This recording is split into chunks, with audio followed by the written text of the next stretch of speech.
Hello everybody and welcome to Dublin Institute for Advanced Studies, or DIAS, on this Wednesday afternoon before Halloween, virtually at least. My name is Richard Gow and I am the Strategy and Impact Officer here at DIAS. Today I have the great pleasure of introducing our second event in our Samhain August Science programme this year with storyteller and author Steve Lally. Now, before I introduce Steve, let me tell you a little bit about DIAS and the events that we have planned for you over the next week. DIAS is Ireland's only independent institute for advanced study and is also the world's second oldest such institute. And what does that mean? Well, we conduct research that focuses on the big unanswered questions for mankind. And for 80 years, we've been pushing the boundaries of discovery to gain insight into Celtic society and its legacy, progress our understanding of our planet, our island and the universe, and decipher the underpinning mathematical principles of nature. 2020 is sure to be a year that stands out in our memory, but is also a very important one for DIAS, as it is our 80th anniversary. And to mark the occasion, we've been holding lots of events throughout the year, all of which have moved online. And this year's Samhain August Science mini festival is part of that. Now in its third year, Samhain August Science brings together researchers from each of DIAS's disciplines, Celtic studies, theoretical physics and cosmic physics, for an imaginative series of free events that explore the dark side of science and of Celtic civilization in time for the ancient Gaelic festival of Samhain, which forms the basis of many of our modern day celebrations on Halloween. We have 4 more events over the next few days. You can find out more about them on our website, dias.ie. This year, the theme for Samhain August Science will be the boundaries of space and time and the secrets that lie there. And I can think of no better person than Steve Lally to lead us on a journey into this mysterious place. Steve is an international storyteller and best-selling author based in the north of Ireland, though originally from Kildare.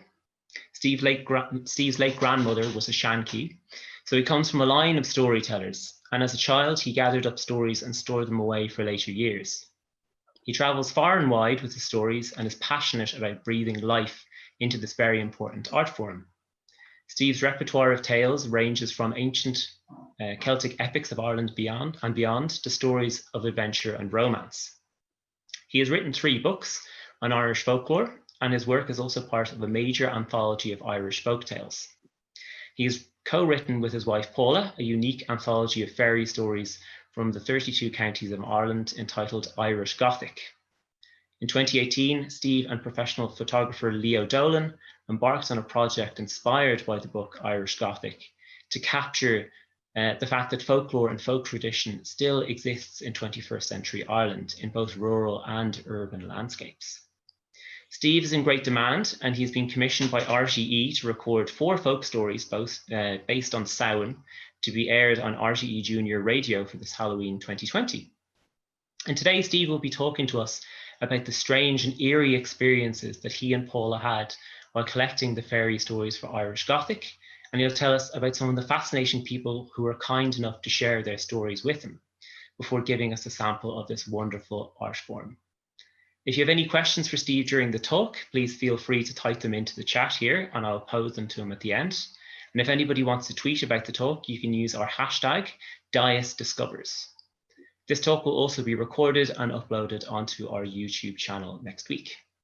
So it leaves me to hand over to Steve now as he tells us about his encounters with the other kind. Over to you, Steve. Oh, thank you very much, Richard. Hello, everybody. How are you doing? My name is Steve Lally, and I am a storyteller. And people often wonder, how on earth did I become a storyteller? Well, I see there's a quote up there from Yeats, but I'll get into that now in a second. But first, I'll just talk a little bit about myself and how I became a storyteller. So, my grandmother, who was from Galway in the west of Ireland, was a Shanachie, a storyteller.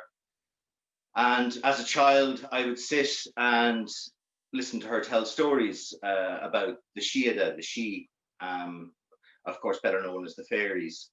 But because it's greatly believed that they are always watching and always listening, they are often referred to as the good folk or the gentle people. because it's not wise to speak ill of them, you know. And apparently they don't like being called fairies either, because that's actually an anglicization. I can never say that word. The proper word, of course, the she or the sídhe. There's different theories about where they came from. One theory is that they were the descendants of the Tuatha De Danann, the children of Danu, the goddess Danu, and there was the Book of Invasions where Ireland was invaded by different sort of tribes. You had the Fomorian, the Firbolg, and then you had the Gael or the Celts. And legend has it that the Celts were of equal power, so they couldn't win in battle. So they came up with a sort of a, shall we say, an agreement that the sídhe, the Tuatha De Danann, would have everything below the earth, and the Celts, the Gael, would have everything above the earth. And the Gael then, the Tuatha De Danann realized they had been tricked, because obviously they were living in caves and holes in the ground. So as a form of revenge, they took great delight in playing tricks and tormenting the humans who lived above the ground. That's one theory. Another theory is that they are fallen angels from heaven, and they fell in different parts. Some fell in the forest, some fell on the land, some fell in the oceans and the rivers, and that's why you have different fairies for different parts of the landscape. So that's just a wee bit about the actual fairies themselves. Then I suppose for myself, I was told these stories by my grandmother. I was always fascinated with stories, folklore. And what happened then was many years later, I studied fine art, and I was studying sculpture in Limerick College of Art, and the sculptures I was making were based on folklore and mythology. But I quickly realized that I was more interested in the actual stories than the final finished pieces of sculpture. So I decided to concentrate on the stories. And the great thing about sculpture is it's so versatile. So what I sort of shall we say, transcended or whatever into performance art, and as through storytelling. And then after that, then I worked in an art center as an arts officer.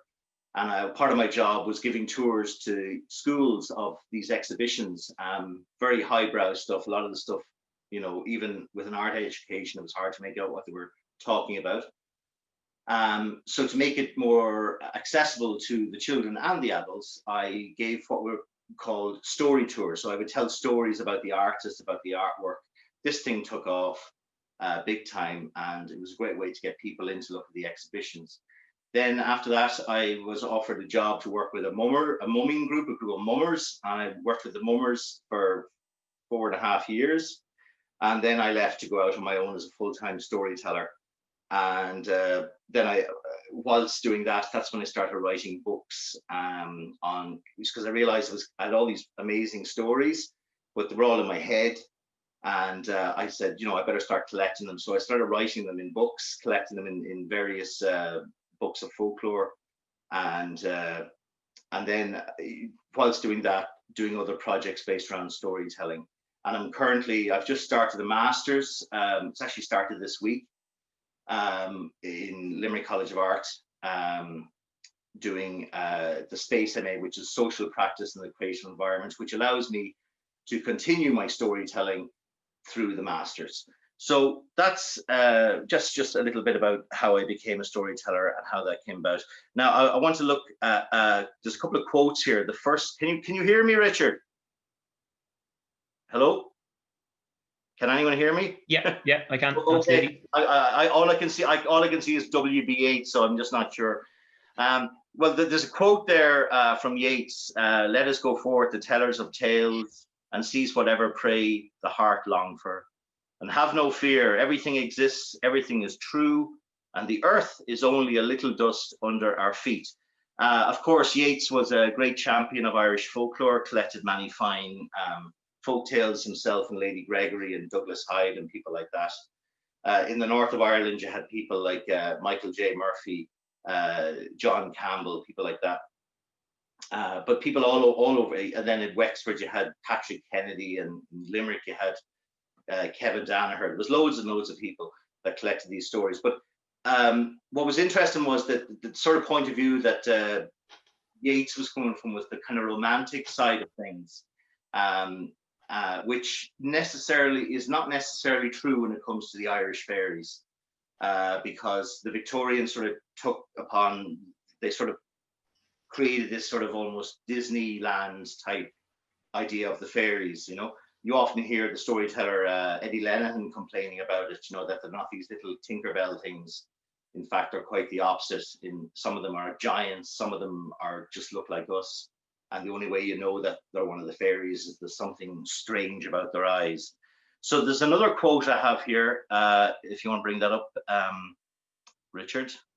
Yeah, this one is by H.P. Lovecraft, and you can see it there. It's hard to read on the screen. Can you read it there out for us, Richard?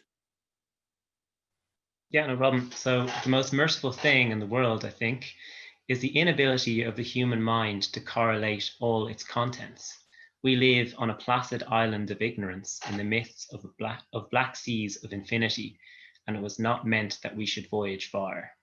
Okay, thank you. Yes, so that quote, the reason why I put that quote in, that's kind of the flip side of what Yeats was talking about. Yeats had this kind of almost whimsical, romantic idea of the fairy folk, whereas Lovecraft, you know, he sort of believed that there was something big out there that absolutely had no regard for us in any shape or form and could destroy us whenever it felt like it. And of course, that all became part of the Cthulhu mythos. And as a young fella, I used to read a lot of Lovecraft, and of course Edgar Allan Poe and people like that. And you know, as I started to research these stories, I found out that certainly Irish folklore, the fairies, are a force to be reckoned with. They're revered, but they're also feared with very, very good reason. So that's, to me, like there's a definite, and that's why the book. The book I wrote with my wife, I called it Irish Gothic, because it looked at the sort of the darkness of Irish fairy stories. Very, very few Irish fairy stories actually have a happy ending. And you know, it's been pointed out to me by several storytellers that they are fairy stories and not fairy tales. A very, very big difference. So I'm just going to look at some of the sort of influences I had, you know, with this whole area of fairy folklore. That's an image there of Arthur Rackham, the illustrator, English illustrator, and to me, he is like the sort of the master of fairy illustration.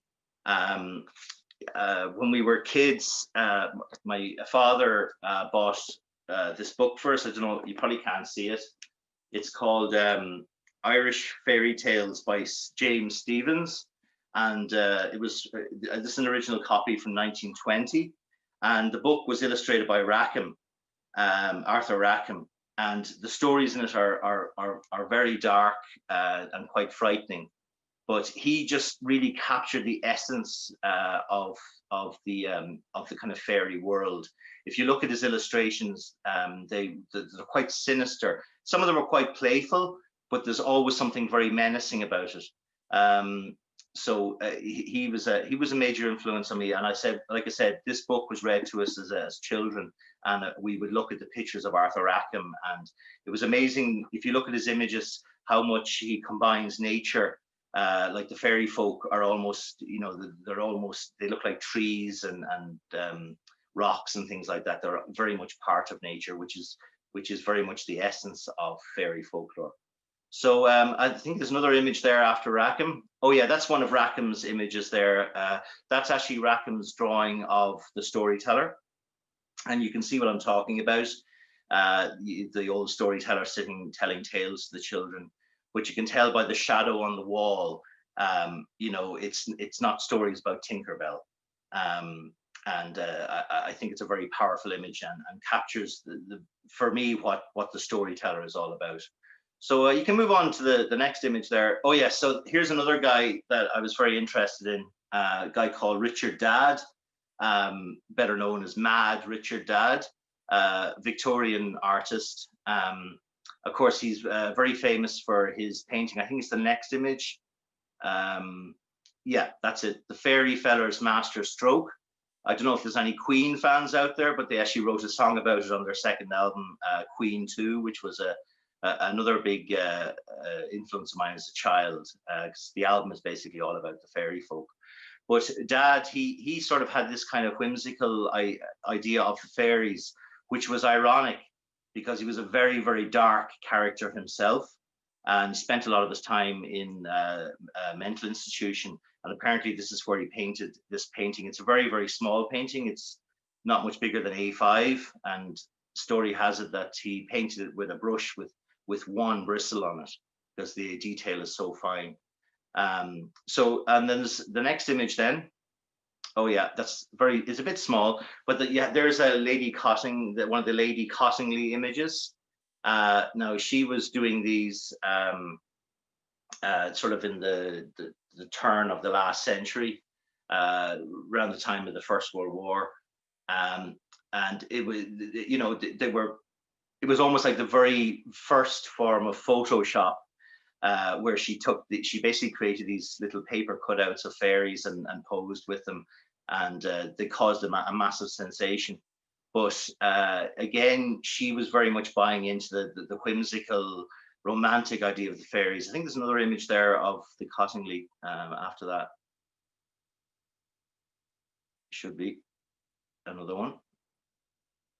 Yeah. One moment. No, you're okay. So basically, yeah, what she was doing was she was kind of creating this idea of what the fairies were about, which, you know, worked very well for her. But of course, it turned out to be a hoax. And not only that, it sort of dumbed down really the whole concept of the she. That's another one there. It's not a great image.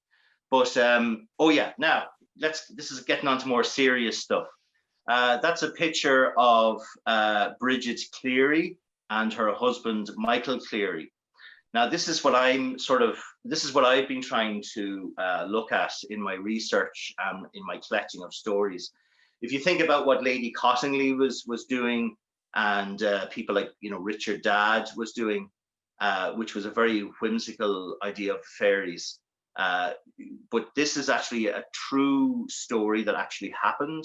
There were a couple from Tipperary, and in the late 1800s, Michael Cleary got it into his head that his wife Bridget had been stolen by the fairies, and that his wife was a changeling that had been left behind. And of course, a changeling is what happened. The legend has it that they would steal children, sometimes adults as well, and they would replace them with a very sickly, strange-looking creature known as a changeling. They would also, not only that, sometimes they would replace the stolen person. Of course, what's his name? Yeats wrote that wonderful poem, "The Stolen Child, O come away, O human child, to the waters and the wild, with a fairy hand in hand, for the world's more full of weeping than you should ever understand." But sometimes they would take the person and leave an object in their place, like something very simple, like a pot or a shovel or a brush. And this was known as a stock. So yeah, you were either left behind as a changeling or as a household object. And then there should be another image there.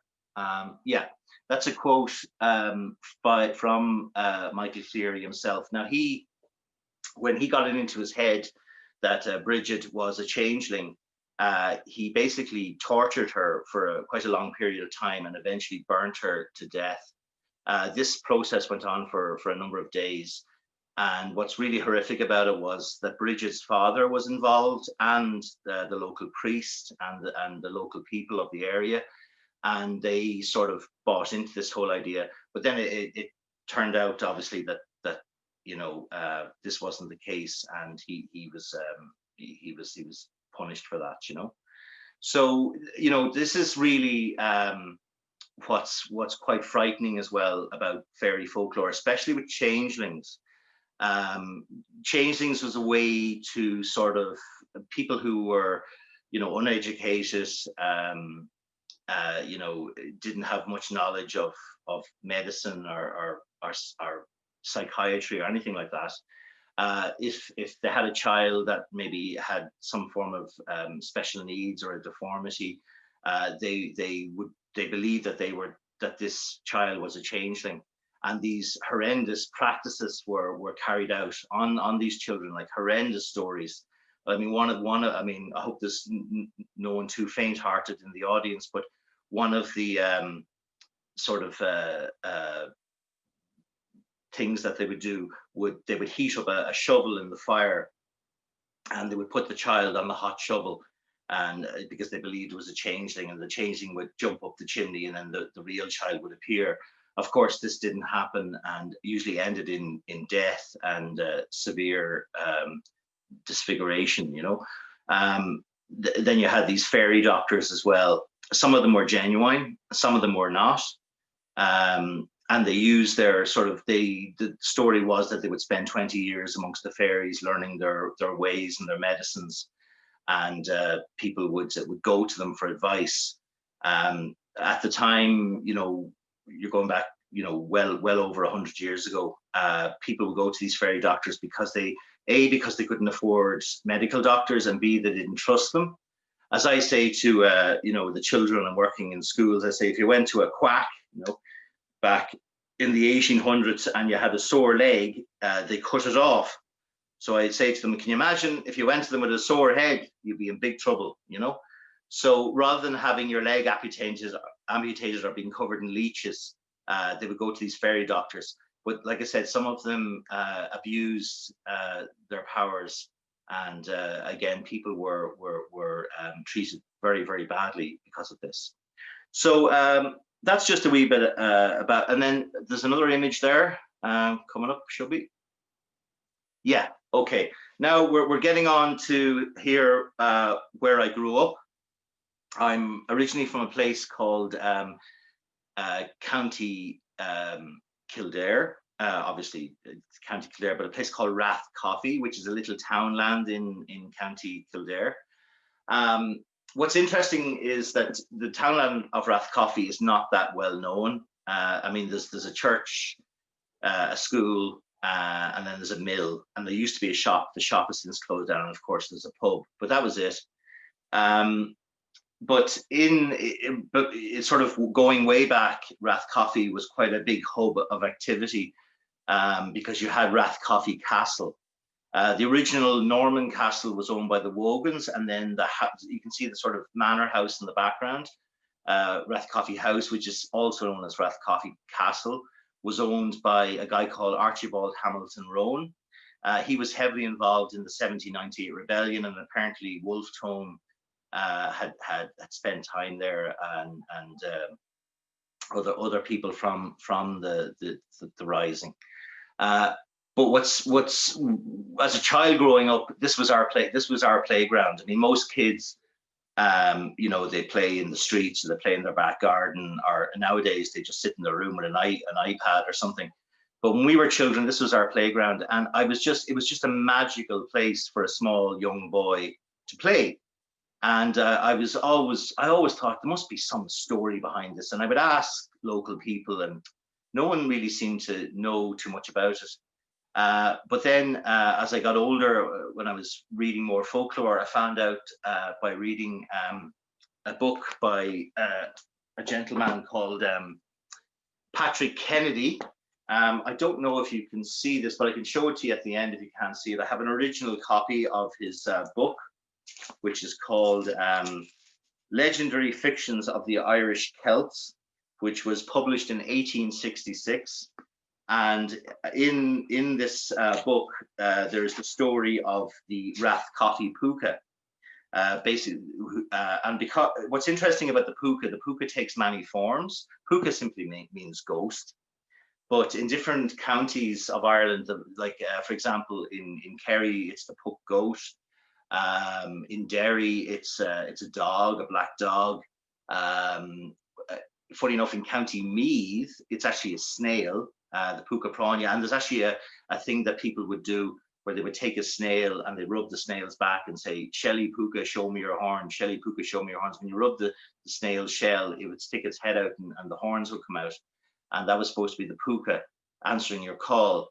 But in Kildare, which of course is very, very famous for horses, we have the curragh and all the rest of it, and plenty of stud farms, the pooka took the form of a horse, the Pooka Horse.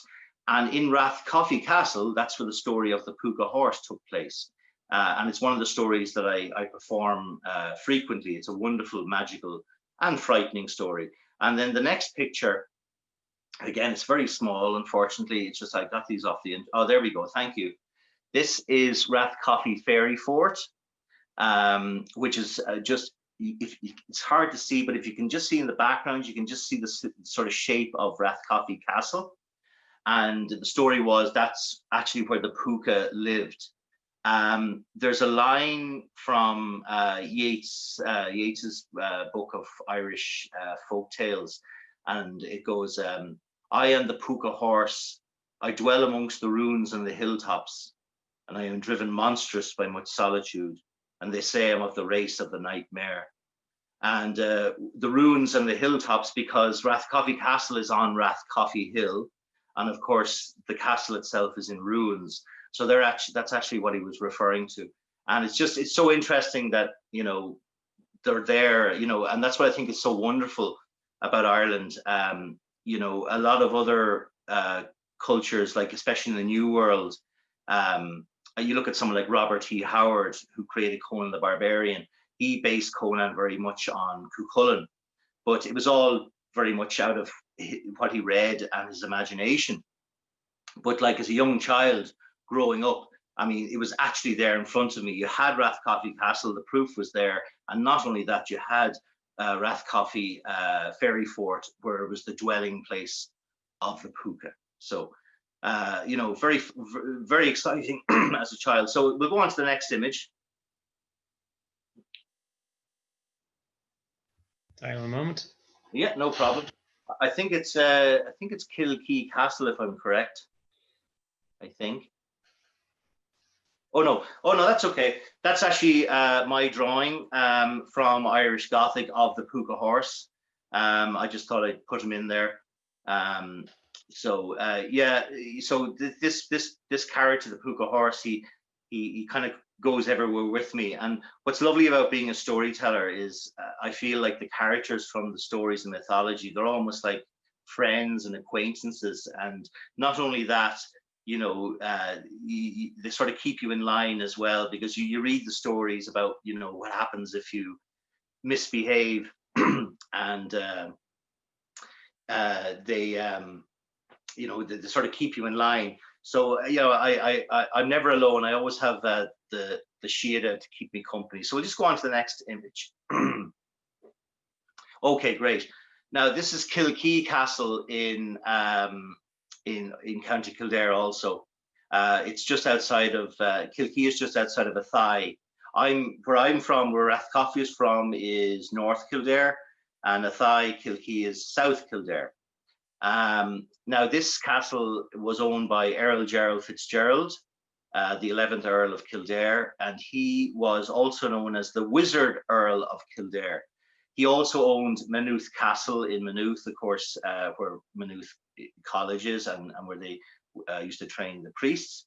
Now I grew up beside Maynooth Castle, which again was very interesting as a child. It was like 5 miles up the road.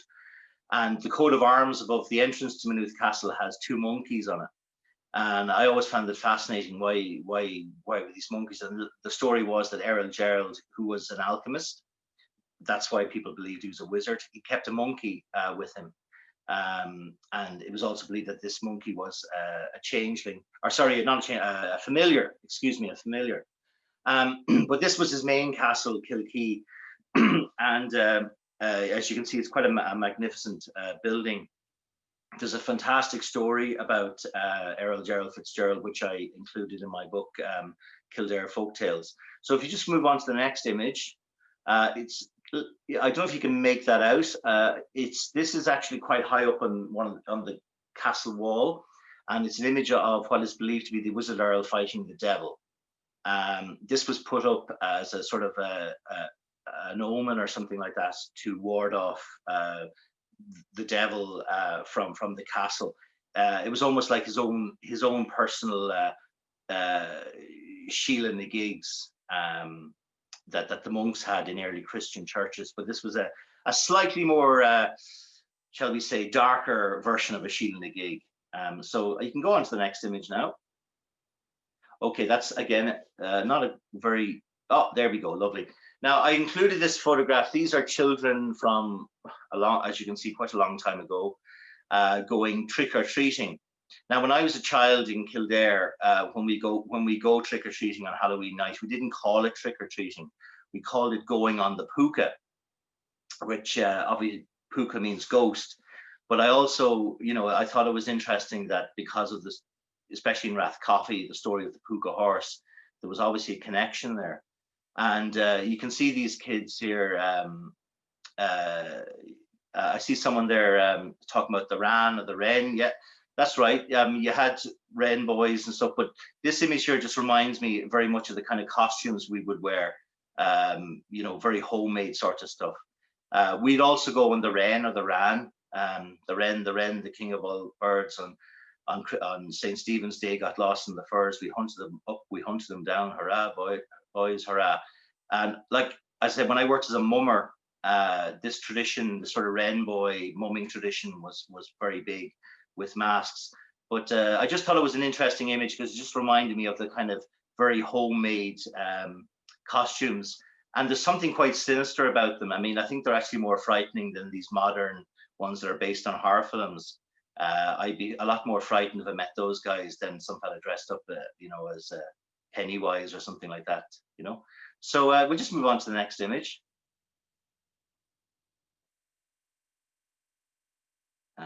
Which I'm not sure what the next one is.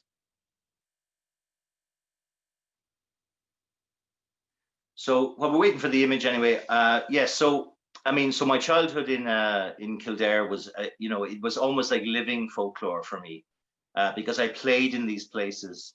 Myself, my friends would, oh, here we go. So this is going on now to later on in life, teenage years. I was very interested in, there was a comic book that came out called The Sandman, and the 19th issue was called Midsummer's Night Dream. Neil Gaiman is the guy behind it.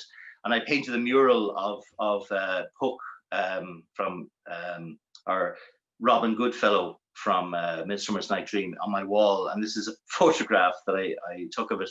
So when I was a teenager, when everyone else was into punk and stuff like that, this is the kind of stuff I was into, So because very much, it was interesting because my friends that lived in the city were very much into kind of pop culture and stuff like that. But I was very much influenced by my surroundings, which was folklore in the countryside. So we'll just move on to the next image. Now, these are some fairy raths, fairy forts. This is a beautiful fairy fort in Leitrim, County Down. You can just flick through these anyway, because that's another view of the same rath. And this is another rath in a place called Dramara in County Down. County Down is full of raths and fairy forts, fairy rings. And there's wonderful stories from County Down. There was a great folklorist called Francis McPolan from Hilltown in County Down, and he was a great man for collecting fairy stories. Then there was this is the Fairy Hill. This is the Fairy Hill in 6 Mile Cross in County Tyrone. And W.F. Marshall, the Bard of Tyrone, he wrote a beautiful poem about this. And these are places I would go and visit because before COVID, my job would have me traveling all around the country, collecting stories, working with kids in schools. And whenever I would find out about fairy landmarks in the area and photograph them. So you can keep going there, Richard. Now, this is a fairy tree at Lough Crew in County Meath, and you can see people have tied ribbons onto it. It's a tradition that goes back a long time, and where people would make wishes and put tie-wee ribbons and stuff onto the fairy tree. So you can move on to the next one. Yeah, that's the fairy tree again. And what's interesting is, if this, if you look, there's a part of almost like a fort, part of a fairy fort there. What's always interesting is where you saw the images of the fairy forts, you'll always find fairy trees on fairy forts, which it just, is that a coincidence? I don't know, but I yet to have to find a fairy fort that doesn't have a fairy tree nearby, or stuck in the middle of it. This is a very famous fairy tree in County Down. It's called the Ballyward fairy tree, and it's protected by the locals. As you can see, they actually built a wall around it, to just sort of to stop the animals, because the animals were rubbing up against it and stuff, and was wearing down the bark, and they built this wall around it. And then the next image, this is called the fairy Teapot Tree. This is in County Down as well. This is just outside of Banbridge, and the story has it that the people who are working in the fields, whenever they feel thirsty, a pot of freshly boiled tea would appear on the tree. So there you go. So that's the Teapot Tree, and this is another tree in County Offaly, just outside a place called Kinnity, near Leap Castle, which is like the most haunted castle in Ireland. So you can see where people have tied the ribbons and things onto it. And then the next image is quite interesting. They actually put a sign up: "Protect our bush, light ribbons only," because people were tying, obviously, all sorts of stuff onto it, and probably maybe a bit of vandalizing. So you can see where people, they build walls, they put up signs to protect these things because they are sacred, So if you just keep going there. Okay, I'm just going to talk a little bit about, very briefly, about Monaghan Folktales, another one of my books. I live in South Armagh, a place called Forkhill, which is just on the border of Monaghan. We're live very near Inishkeen, where the late great Patrick Kavanagh was from. And I did a lot of research on Kavanagh's poetry, and I love his poetry. I'm actually doing a big project with Monaghan Libraries at the moment based on his poetry. But I just love this photograph because that's his house, and outside you have the green bins with Kavanagh on the side. And I just wonder what Paddy Kavanagh would think of that. So the next image then. That's actually Cassidy's Hanging Hill in Mucker, where he was from, which of course appears in his wonderful poem "A Christmas Childhood." That's where he saw the three whin bushes that looked like the wise men. So in the next image, that's just myself and my wife at Kavanagh's grave. This is where we're getting into kind of strange experiences and stuff like that. Before I put the contract in to the History Press to write the book on Monaghan folktales, but because I'm from Kildare, I thought maybe they have an issue with that. Same with County Down, but they were happy with that. And I asked Paddy for a bit of help. And that night, after we visited his grave, we went back, and there was an email from the History Press saying that I had got the contract for Monaghan folktales. So there you go. Was that coincidence? I don't know. So what I'll do now is, if you just want to pause it for a second, I'll just talk a little bit about, if you want to flick through the images, they're just the books. Yeah, so that's my first book down, Folktales. That's the second book, Kildare Folktales, Monaghan Folktales. And then I wrote Irish Gothic with Paula. And then the next image is I'm part of an anthology. 8 of my stories are included in this anthology of Irish folktales. So I'm just going to talk a little bit about the experiences we had collecting the stories. It was very, very bizarre. I don't know if anyone has ever seen the film, The Blair Witch Project, where they interview local people about the witch, and people are acting very coy and suspicious and stuff like that. I came across that quite a lot, and so did Paula. People were quite frightened to talk about the sídhe, because they thought they would be punished for it. But when I explained to them, what I was trying to do, and I wasn't, trying to exploit it or anything like that, I was simply collecting these stories so that they would not be forgotten. People started to open up and share their stories. But there was one particular occasion where I went to, when I was doing Kildare Folktales, I went to a place called, I can't remember the name of the town, it'll come to me anyway.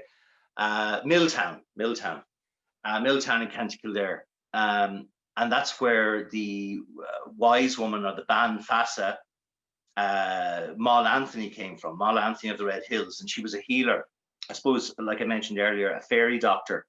But she was considered to be very powerful. It was believed that she was a changeling left behind by the fairies. And legend has it that she was left in a funeral march was coming, and they were carrying a coffin, and they appeared out of the mist, and they left this coffin outside these people's house. And when these characters, they disappeared, the mother of the house came out, and with her two sons, they opened the coffin, and they found this young girl inside. She was still alive, and they raised her as their own. They didn't know her name, but the mother was called Mary. Of course, Moll is another word for Mary, and the father was called Anthony. So they just called them after their first names, Moll Anthony. But they say the family was called Leeson, so some people refer to her as Mary Leeson, but she was more commonly known as Moll Anthony. But anyway, I went to find her grave in Milltown. And I asked local people in shops and things like that, where's her grave? Because I found the graveyard. No, there's no one of that name. And one person actually told me to get out and not to come back. Some people were quite aggressive when I asked them about Moll Anthony. There was a genuine fear there. And so what happened was I was sort of gave up the ghost, excuse the pun. And I was driving back home to Rathkati. And I was driving through a little village called, not even a village, a townland, I suppose, called Allen. Of course, you have the hill of Allen there. And there was some sort of strange ceremony going on in the graveyard in Allen. And it was sort of early in the year. It was like January, February, and it was dark. But I could see that the graveyard was lit up with all these candles, and they were having some sort of strange ceremony. So I stopped and had a look, and I sort of joined in. And this woman handed me a candle, and she says, "This is to pray for you and your soul." So I said, "Thank you very much." And again, after the ceremony, the sermon, whatever was over, there was a priest there and everything. I asked people about Moll Anthony's grave, and again, I was told I don't know anything of that. Even spoke to a folklorist. By chance, there was a folklorist there, a local guy. Asked him, said he never heard of Moll Anthony. So I said, you know what, I'll give it one more try. And I had this candle with me. Of course, it was put out, but I took the candle to the graveyard, and I lit the candle again, and I just found myself being drawn towards this tombstone. And sure enough, it was Moll Anthony's grave. And the story is that she, when her mother died, she buried the mother, and she said, "Here lies the mother of Mary Leeson." And the reason why she did this was because the people believe she's a witch, Cailleach. There was a good chance that when she died, she'd be buried in an unmarked grave, and she didn't want that to happen. So by putting her name on the gravestone before she was dead meant that she had to be buried in that actual grave. So there you go. That's one story. When we were doing the Monaghan folk tales, we were driving around Monaghan, and we saw a fairy fort on a hill, and we found out where the farmer lived. We called into the farmer's house and asked him, could we take photographs of this fairy fort? And he was a bit curious to know why. And anyway, what happened was he said he was cutting down this fort, and we said, don't do that. That's very silly, you know. But he just thought it was all pishogery. So what happened was we took photographs of this. There was fairy trees. There was a fort. You know, it was amazing. I mean, it was a really beautiful example of you know, of a fairy fort. And we left anyway. And when I got out of the car, the camera I had all the photographs on, I dropped it on the road. And literally, as soon as I dropped it on the road, a lorry came flying past, drove over the camera, and smashed it to bits. So all the images of the fairy fort were destroyed because the memory card and everything was destroyed. And then we found out that the guy who cut down the fairy trees, because it was actually in the local papers, was killed in a farming accident shortly afterwards.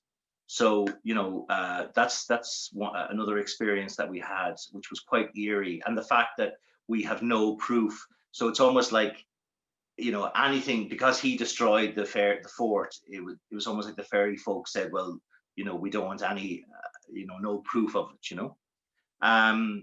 Also, when we were writing Irish Gothic, we had lots of strange experiences. We had to buy 2 computers because the first one totally crashed on us. We lost all the stories, every single one of them. Had to rewrite the whole lot because we lost all the memory. It was a disaster. Then we bought another computer and that kept crashing on us. So we got like a hard drive and we kept the stuff on that. Also, we were both suffering from severe nightmares. Paula was having terrible nightmares. And then towards the end of the book, I got really, really ill, like severely ill. I had to go for an MRI scan. I had to go for all sorts of tests and stuff. I was on crutches. I couldn't walk.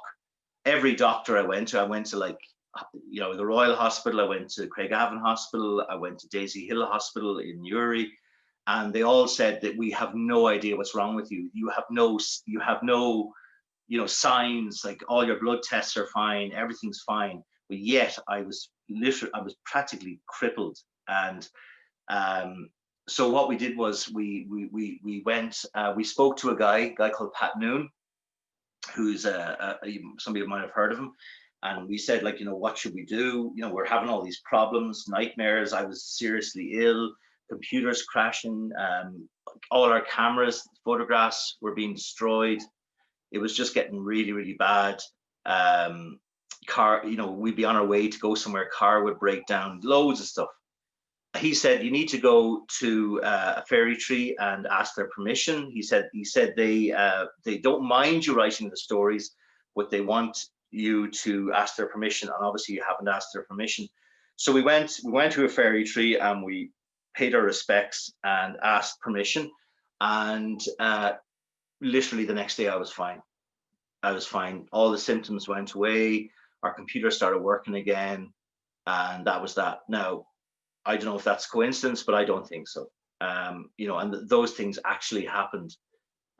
You know, so that's just some examples of things that happen. So if you want to move on to the next image, okay, so that's a picture of a woman called Nan O'Toole. She was one of these wise women. She was from Claddagh in Galway. You can see she's quite a striking looking character. She almost looks Native American. She was a fairy doctor, a wise woman, very highly regarded, but also feared. But I put that image in just to give people an idea of what sort of the Maud Anthony character was like. Of course, another very famous Banfassa or wise woman was Biddy Early from County Clare. So if you want to move on to the next image there. Okay, now the thing about storytelling is, and that's why I put Nan in there first, because storytelling is very much, has always been seen as a form of healing. If you think of like you know, groups like I don't know, for example, post-traumatic groups, Alcoholics Anonymous, all these different group therapy things, where people basically share stories, share their experiences, and that's where the healing comes into it. That's what you know, the storyteller in every village would try and help people, you know, through stories, and sort of this was a form of healing. It was a form of understanding the world around you. And one of the jobs I had before COVID, obviously, was working in the Royal Victoria Hospital for Sick Children in Belfast through a group called Read for Good.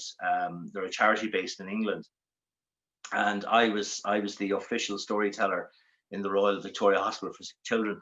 And it was amazing because, you know, the doctors, I mean, it was bizarre because I sometimes I would think the doctors would be annoyed because I was, you know, messing up their day or something, but they were very, very much into it.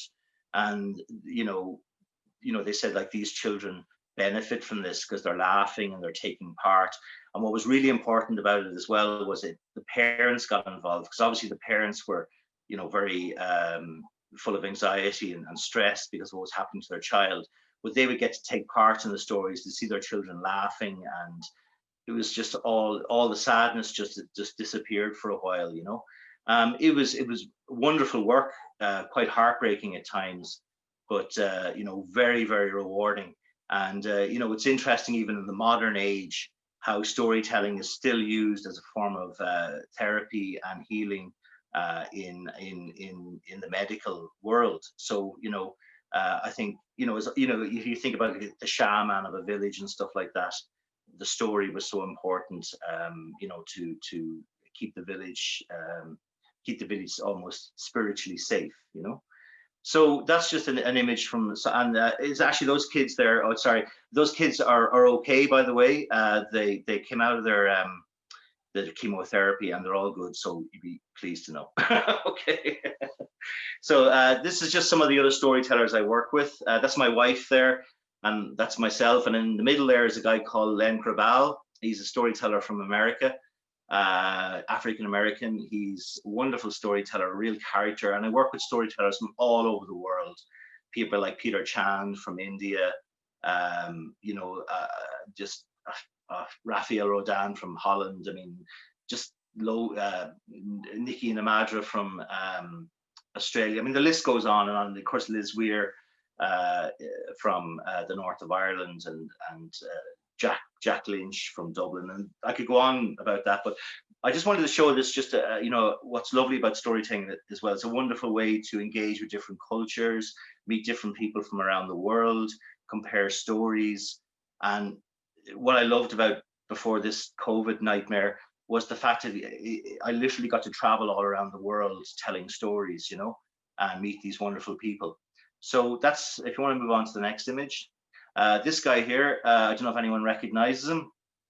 He's Dr. Henry Glassy, and Henry Glassy is he's the head of the folklore and ethnomusicology department in Indiana University. And one of his students, a guy called Jesse Fivecoat, came over to he was doing his PhD on folklore, and he came over and he got in touch with me, and I took him around showing him stuff. But I found out that Henry Glassy was his tutor, which I found really, really interesting, because I'm a big fan of Henry Glassy. And one of the books, I don't know, you probably can't see these images I'm showing, but one of his books is called Irish Folktales, and it's a wonderful collection of Irish folklore. And it was a great one of many books I used for research, especially for Irish Gothic. And we built up this correspondence, myself and Henry, and I would write him letters, and he would write letters back to me. And it was really nice to kind of develop that friendship with Henry Glassy, which is still ongoing. So if you want to move on to the next image. Okay, now this is a project I did with a friend. It's an ongoing project I'm doing with a friend of mine called Leo Dolan. He's a professional photographer. So what we did was we would travel around Ireland photographing sites relevant to Irish folklore and fairy stories. This image here is Maria Nadui. I can never say her name. Maria Naduov, I think. Anyway, she's doing a master's in folklore, and so she was part of it, because we're looking at people that are involved in sort of folklore and the landscape of folklore as well. So if you want to move on to the next image there. Okay, this is my wee stepson Woody, and myself and Woody, Woody actually has Asperger's, and we actually communicate through stories, and we even have our own characters. I'm Dracula Lally, and he's Dr. Woodystine, and we communicate through stories and stuff. And when I did the stories for RTE, he did the voices and things. He's brilliant. But this image here is him in a dress, because it was a very common belief that when the fairies took children and replaced them with changelings, the most popular children to steal were young boys. So people would dress young boys in dresses, so the fairies wouldn't take them. And this tradition actually continues, and a lot of people don't realize this, but the christening, the christening gown, the dress the child is put in, it goes back to that of putting both boys and girls in dresses, because the child hasn't been christened yet. So there's a chance they could be stolen by the fairies. So that's why they wear dresses. So there you go. Now, next image. That's my wife, Paula, there. And Paula obviously co-wrote Irish Gothic with me. This is one of the photographs. Paula's very interested in folklore, and we have the cat in there because the cat is a very important part of all sorts of folklore. And one of the forms that the fairies like to take very much is the form of the cat. And of course, in other stories, the cat is a very common familiar in sort of magical stories. So next image there. Okay, now this guy here, we were looking at, people involved in folklore, but they don't necessarily have to be like a rural thing or something directly related to the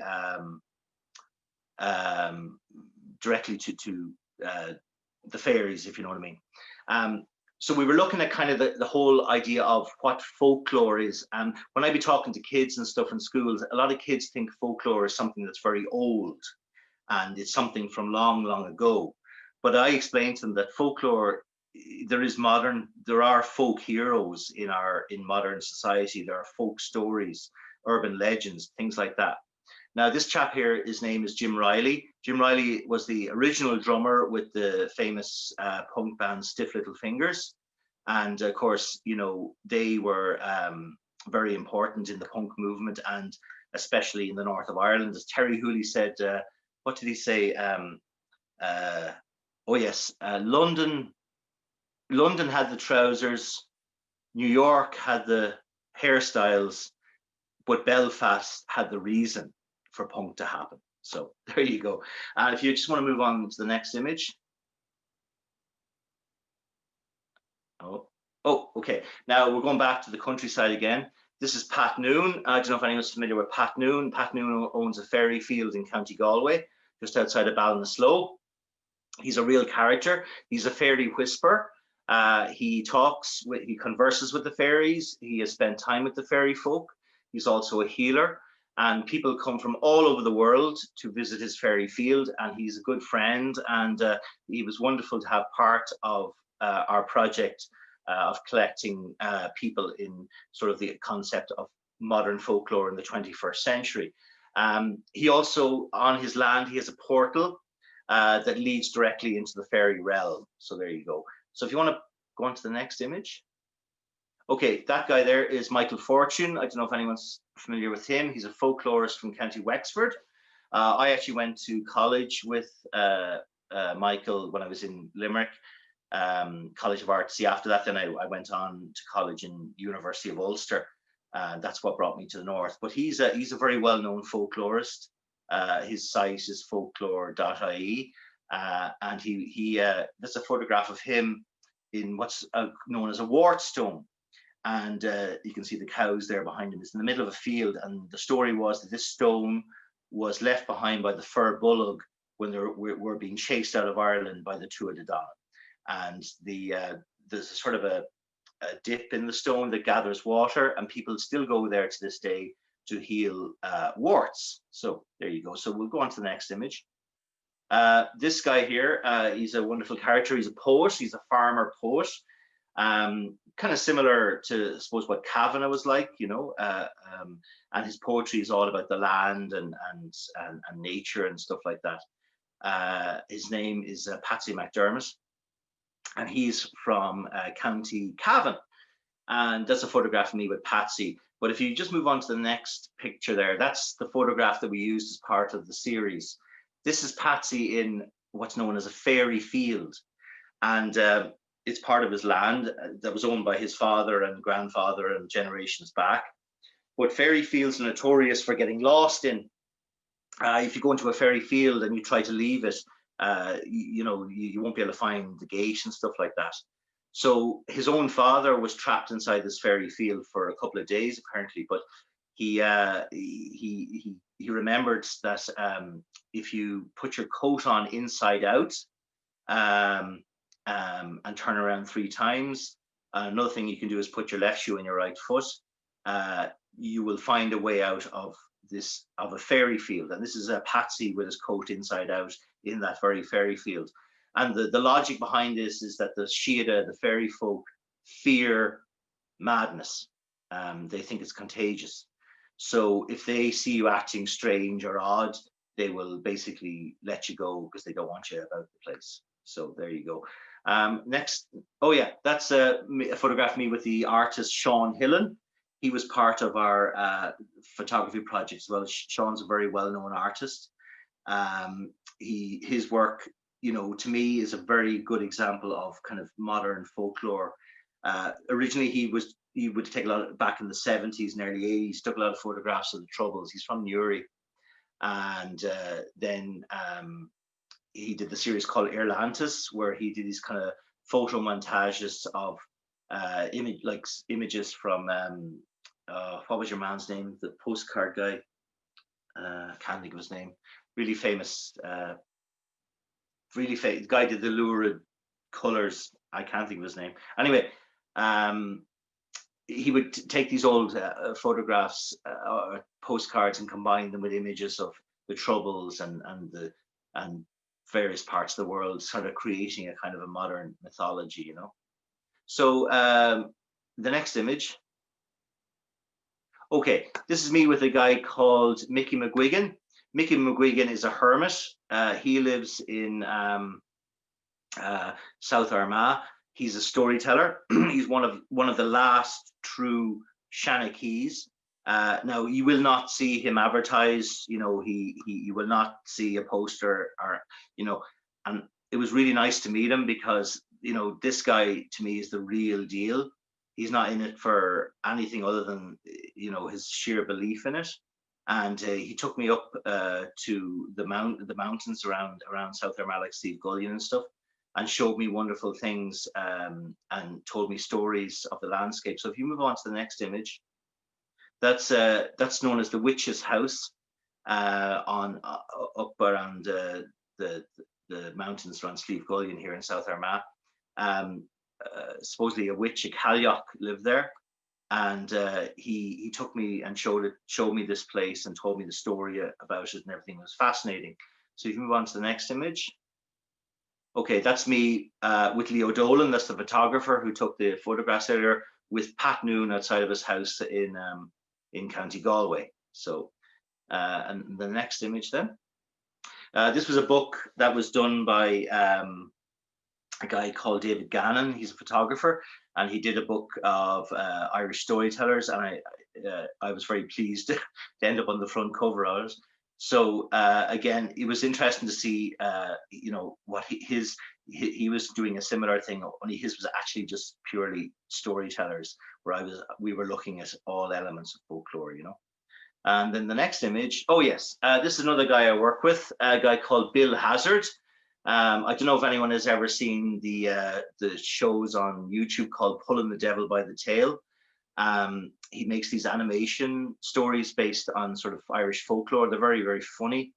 And the character with the white eyebrows is Pooka Rider. He's the main character, and he created a character of myself, and I became a character in some of his stories as his short films as the storyteller, which was a lot of fun, So it just shows you, like, storytelling it brings you all sorts of places. This is me in Leap Castle, County Offaly. I'm beside Bat Burns, the great storyteller from Kerry.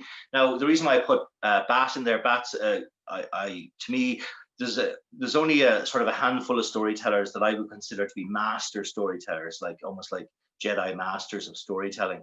And Bat is one of those guys. And Bat actually worked with the great storyteller Eamon Kelly back in the day, and his style is quite similar to Eamon Kelly's, in my father's time, And then the other chap is Pat Ryan. Pat Ryan is the man who owns Leap Castle, the most haunted castle in all of Ireland. And I was doing a story festival at the time, the Sleeve Bloom Festival, Storyteller, and that's how I met these guys. So again, great way to meet all these characters. So if you want to move on to the next image. Okay, just conscious that we're at about an hour now. Sorry. So okay, well look, we'll just wrap it up. We'll just wrap it up. How much time do we have left? Do we have any would you like to tell us a story? I'd love to tell you a story. I'd love to. I'm going to tell you, if you want to put on the screen again, and I'll finish up with a story. Yeah. So I'll stop sharing now, and here we have you. Okay, cool. Well, sorry, folks. I hope that was of some informative value. Okay, so I'm going to tell you a story. This story comes from County Limerick, and it was collected by a guy called Kevin Danaher. It was a great folklorist from Limerick, and it's called The Boy Who Had No Story. And I was told that every storyteller should know this story. And so it goes like this. Long ago, Fado, a time when my grandmother would say, when you had nothing, you had nothing. And if you wanted anything, you had to work for it. There was no such thing as a handout.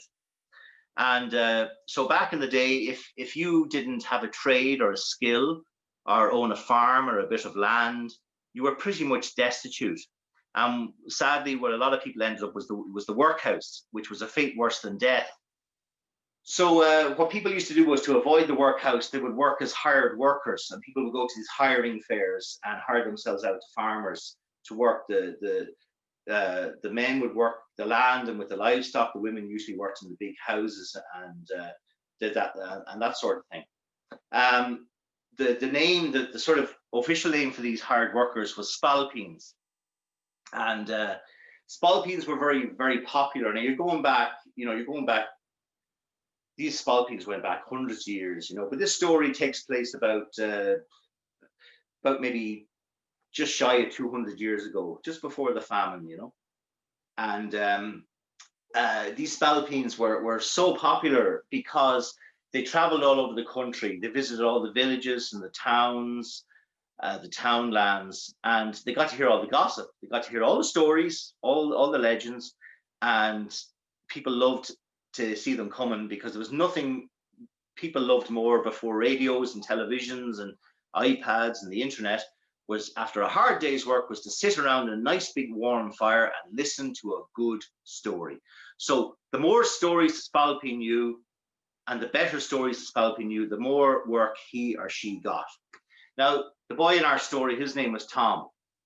Tom was a spalpeen, and he was a very, very hard worker. He was an orphan, and the only way he could survive was to be a hard worker. But the problem with Tom was he didn't know any stories, not even one. Couldn't even tell you the time of day. And as a result, people stopped hiring him. Like, he'd knock on someone's door and they'd say, not today now, Tom, but there's a wee woman coming down the road after you. She's a great storyteller. We're going to hire her instead. And this kept happening to him until eventually he could get no work at all. And poor old Tom, well, he was walking through a field one day. He had no money, he had no work, he had no food, he had nowhere to sleep. The clothes were in tatters, falling off him. And he says, oh, surely to God, things can't get any worse. Well, believe me, folks, when you get to my vintage, you will find out that things do and will always get worse. And that's what happened. Because as soon as he did that, didn't the heavens open up and the rain started pouring down around him. But he persevered, he kept going, and in the distance he could see a little light. And he says, well, there's light, there's hope. And he followed the light. And the closer he got, he could see it was from a tilly lamp inside the window of a small cottage. He got to the cottage, with a typical old cottage, whitewashed walls, thatched roof, the half dirt, all the rest of it. And he says, surely whoever lives inside this house will let me in out of the rain. And please, to God, don't let them ask me to tell them a story.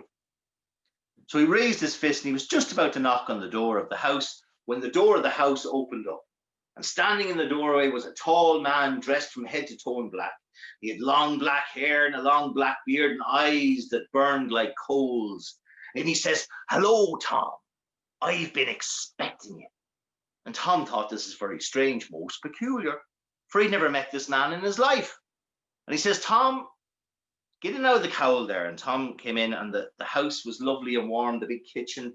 and there was a big fire blazing, and there was a pot hanging off the crook in the fireplace, and something was bubbling away in it, and the smell of it was only divine. Sure, his teeth were swimming in his mouth.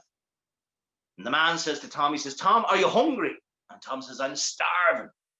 He says, "Sit down there now," and he pointed to a chair, and there was a wee table, and he sat down at the chair and the table, and the man waved his hand over the table, and a big bowl of stew appeared, and a big slap of butter, and wheaten bread or brown bread, and a cup of buttermilk. Tom had never seen food as lovely. Sure, he was only used to eating out scraps and bits of stale bread and cups of water. He ate the whole lot up, and the man says to him, "Are you tired, Tom?" Tom says, "I'm exhausted." He says, "Behind that door there now, there's a room, and in that room there's a bed, and you go and lie down and get yourself a good night's sleep." So Tom got up and he opened the door, and sure enough, behind the door in the room, there was a bed with fresh linen sheets, a big feather mattress, feather pillow, woolen blankets, pure luxury. Sure, poor Tom was only used to sleeping in old hay sheds and hay barns, and maybe have an old pig or a cow or something to keep him warm at night. This was amazing. So as soon as he lay down and his head hit the pillow, he fell fast asleep. But then during the night, he was woken up by something poking him in the eye, and something pulling his ear, and something pulling his hair. And he looked up, and there was 3 little creatures looking at him, like little demons. And they were hissing and laughing. Oh, they were the strange looking little boys you've ever seen, you know. And one of them had rotten teeth, and he was going, "Ah, look at Tom, look at Tom, lazy bones, Tom." And in between the rotten teeth, an old worm came out, and then crawled up into his nose, and then came out through his eye and into his ear, and then came out his mouth again, and the whole process carried on from there. And they looked at him and they said, "Tom, you're a lazy boy, Tom. Now, Tom, don't time like the present, Tom. No time like the present. Come on now, Tom. We've got work for you, Tom." And one of them pulled Tom by the hair and pulled him out of the bed, and he landed on the ground. And there on the ground beside him was a great big coffin. And the 3 men started getting awful excited. And they said, "Hey, who's going to carry the coffin? Tom will, Tom will." And they lifted the coffin up and they threw it on his back, and they said, "Get out there now, Tom." And they punched him and they kicked him and pushed him out through the door, and the storm was still going on outside, and the wind was blowing around him, and the rain was coming down in sheets. And they brought him to a big graveyard, and there was a big wall around the graveyard. And then he says, "Who will carry the coffin over the wall? Tom will, Tom will." And they punched him and they kicked him, and poor Tom had to lift the coffin up over the wall. It slid down. He climbed over onto the other side. And as soon as he'd done that, the 3 boys walked a few yards this way, opened the gate, and walked inside. Right. And then they brought him over to a plot, and in the plot there was a shovel. And they started getting awful excited now, and they started nudging each other and giggling and getting awful excited. And they says, "Who will dig the grave? Tom will, Tom will. Come on now, Tom, dig your grave, your man or mouse, Tom, put your back into it, Tom. Come on now, Tom, come on. And they gave him the shovel, and poor Tom had to dig and dig and dig and dig and dig and dig until he found himself in a big hole. Well, they pulled him out of the hole by the hair of the head, and then they looked at each other, and they were getting awful excited now at this stage. And they were going, "Oh, this is the best bit. This is the bit I love. Oh, yeah. Who will go inside the coffin? Tom will." And they lifted poor Tom up, and they threw him inside the coffin. And they threw the lid down on top of the coffin, and Tom was trapped inside the coffin, and he could hear the nails being hammered in, tap, tap, tap, tap, tap. There he was, trapped inside, and he was clawing at the lining of the coffin, saying, "Help, help, help." And then he heard the muffled voices saying, "Who will go inside the grave? Tom will, Tom will." He felt the coffin being lifted up, and boom, down into the grave he went. And there he was in total darkness. He couldn't see the finger in front of his nose, and the air was going away from around him. And he was clawing at the lining of the coffin, begging for help. "Help, help, someone help me. I'll do anything," he says. "I'll even learn a story." And there he was, fighting with the lining of the coffin, when all of a sudden he found himself fighting with the sheets of his bed. "Oh, be jeepers. Oh, thanks be to God," he says. "It was all just a bad dream." But then he lifted the sheets off his bed. He still had all his clothes on, and he still had his boots on. He remembered getting changed for bed. And his boots were covered in mud. Most peculiar. So he got out of bed anyway, and he opened the door into the kitchen, and of course, who was sitting there? Only the man in black, smoking a pipe. "Well, Tom, did you sleep well last night?" And Tom says, "To be honest with you now, I didn't have a great sleep." "Oh, that's an awful pity, Tom. Tell me another thing, Tom. do you have a story to tell? And Tom says, funny enough, I do. Well, I was in bed and he was just about to tell a story when the man stood up and he took a deep breath and he goes, who will tell us a story? And the three boys came flying down the chimney going, Tom will, Tom will, Tom will. And they jumped on his shoulders and were going, nah, Tom, tell us a story, anything at all. Three Little Pigs, Little Red Riding Hood, Snow White, Goldilocks, any old rubbish at all. We love stories. Tell us a story, Tom, come on. And Tom ran out the door with the boys hanging off him and he fell to the ground. He thought, that's it, I'm a goner. But as soon as he hit the ground, the three wee men disappeared. And when he looked over his shoulder, the cottage had disappeared too. All that was left behind was a ball of mist. Well, from that day onwards, Tom the Spalpeen was never ever out of work. Everybody wanted to hire Tom because Tom had the best story that anyone had ever heard. Shinny on scale, agus gur míle maith, but there you go now. Right. Thanks very much, Steve. That was great, and a really good example of this art form, which is alive and well in figures like you. So thanks very much for that. I suppose we have a couple of minutes left if anybody wants to pose some questions. And I suppose I might kick it off with one of my own. And you mentioned the folklorist from Indiana, the University of Indiana, and also ethnomusicologists. I was listening to a program on RTE radio recently, and it was about musicians and ethnomusicologists who go looking for songs that people know in the same way, kind of similar to the storytelling tradition, and they're really excited about collecting different songs and things that mightn't be written down anywhere. So I was wondering, in your case, are there any stories that you've been really excited to find somebody that knows it or could tell you it, or is there kind of story that you've heard about and you want to try to track down from somebody? Yeah, well, it's funny you say that. There is actually a story. When I worked with the Mummers group, one of the musicians who sadly passed away, a very good friend of mine, Peter Shortall, he used to always call me Lally. He never called me Steve. It was always Lally. Lally, I've got a great story for you. And I says, great, what's it about? It's about apples. And I said, where's it from? County Armagh. And I said, well, do you know what, Nels? No, but it's very good. Now, if anyone knows about Armagh, it's known as the Orchard County. So there's hundreds of stories about apples from Armagh. So that didn't really narrow it down. But he said, it's got to do with sharing them out. And he said, it's a brilliant story. I'll find it for you. And I was awful mad to find this story. And what happened shortly afterwards, poor Peter passed away. So I thought, that's it, I'm never going to find out about this story. And then I was actually doing a storytelling workshop with a group of older people. And this lady came to see me, and she'd heard about me and stuff. And she had these old beautiful collections of folklore by a guy called Michael J. Murphy from South Armagh. And this is one of his books here, Country Cracks. This is actually an original book. I have it in plastic because it's very rare. And I was flicking through it on page 56. There it was, the story, and it was called Sharing Out the Souls. And it's a fantastic story, and I use it all the time. So, again, it was just interesting how the story actually eventually materialized, and it's a classic. It's a classic. So there you go. Yeah, it sounds like they're kind of sometimes hiding in plain sight. Then Well, that's it. So that's that's one I was looking for big time, and I found it. There's lots of praise coming in through the chat. No questions yet, so I suppose I'll press ahead with another one. I wonder, we live in very unusual times, and you're talking about the power of stories to heal, physically, spiritually, psychologically, mentally, all that. Do you think there's an opportunity for storytellers at the moment and for storytelling?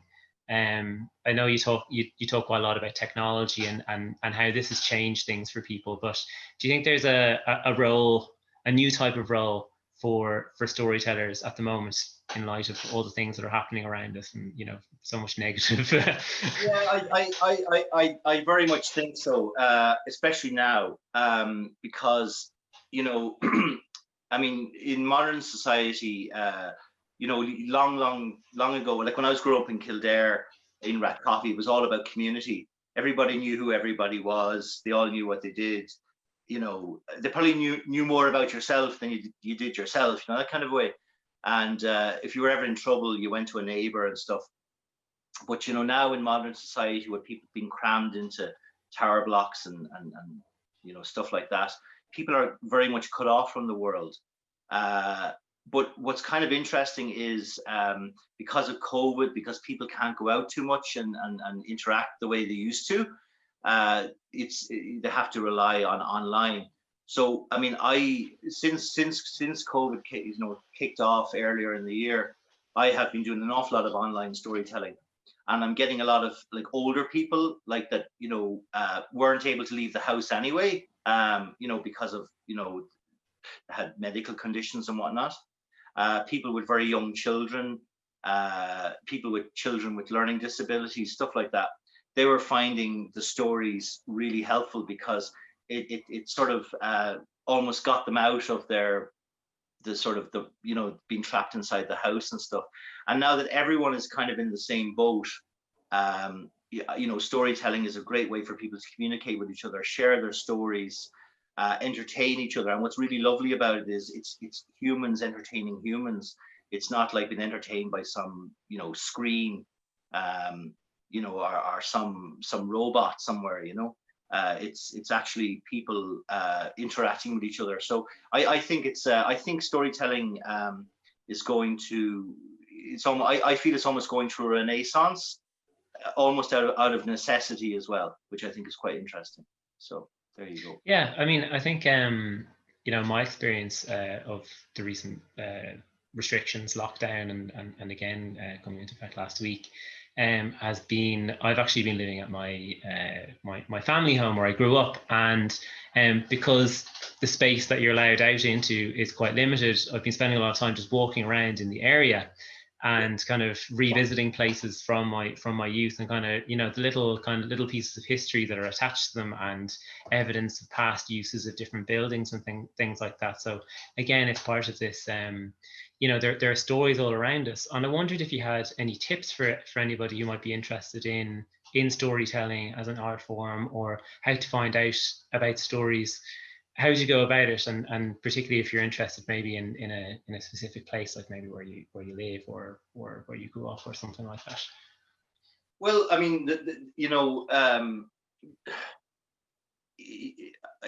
the best advice I can give is talk to older members of your family, grandparents, even parents, older relatives, people from certainly my parents' generation, and certainly my grandparents' generation.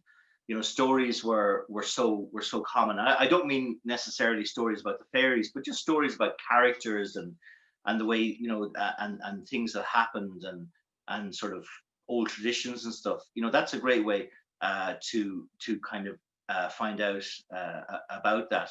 And also there's various groups and whatnot that you can be part of. I'm a member of Storytellers of Ireland, which is a great group to be part of, and they have kind of a forum and stuff, and you can go on and talk. There's also there's loads of different kind of writers groups and stuff like that. But what's also very interesting is if you look, one of the big places I do a lot of my research is the Ucd Folklore Archive, and they have an online thing called pookas, and it's that thing from the 1930s where all the national school kids in Ireland transcribed stories, wrote down stories that were told to them by parents and grandparents. And there's one from every county in Ireland, but also every townland, village. So like you could be from, like, for example, I'm from Rathkati, right, in County Kildare, and it's not a very well-known place. When I was writing Kildare folktales, when I went to the Folklore Archive, I actually found stories written by people who I knew growing up, who were old people when they were children, and it was some of those, a couple of them were actually stories about the Pooka Horse and stuff. Now some of these people have passed on since, but it was just really, it just made you realize, oh my God, I'm living in this place all my life and didn't realize it was so full of stories and folklore. So Dukas is really good for that, Yeah, it sounds like a wonderful, a record of, even to have examples of what people wrote back then, like ordinary people. It's a tremendous thing. Somebody here asked, David Moore asked, Steve, do you have a website? Oh yes, I do. It's www.storyman.info. That's Right. www.story, all lowercase, all one word, storyman.info. Excellent. And you can go on to that, and there's all my email and stuff is on it. If you want to, ask me anything, or I'm happy to answer questions and stuff. And if anyone wants to purchase a signed copy of any of my books, they can also email me on stevellallystories@gmail.com. That's stevellallystories@gmail.com. So anyone from Kildare, Monaghan, or Down, are interested in the fairies, and would like a slightly different Christmas present, sure, send me an email and I'll send you a signed copy. Right. I better get that in there, Oh yeah, no, as you want, of course. So it's just about past, so I think I'll draw things to a close.